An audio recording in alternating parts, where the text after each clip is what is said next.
గుణింతాక్షరాలు పదాలు. ఈ రోజు మనము అం గురించి నేర్చుకుందాం. అం అంటే సున్నా, అం అంటే సున్నా. మనం ఇప్పుడు సున్నా గురించి తెలుసుకుందాం. కా నుండి రౌతి వరకు అన్నిటికీ సున్నా పెట్టుకుంటూ చదువుతాం. సున్నా పెట్టినామంటే మనం ఏమనాలి? అం. ఏమనాలి?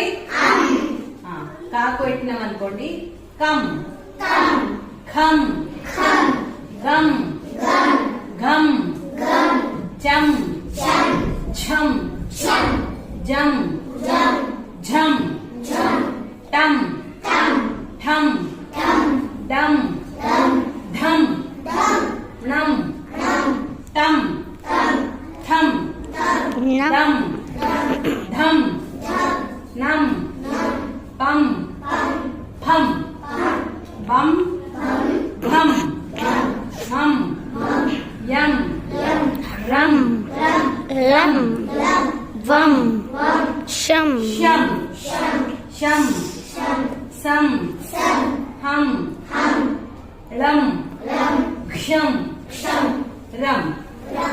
ఇప్పుడు మనం అదే విధంగా ఈ పదాలకు కూడా సున్నా పెట్టుకుంటూ చదువుదాం.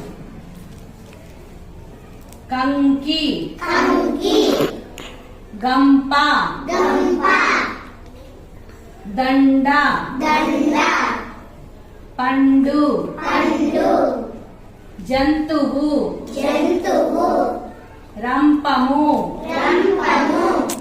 దంతము,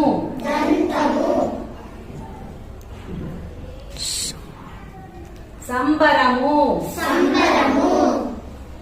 చందమామ, మంచి మాట, మామిడి పండు,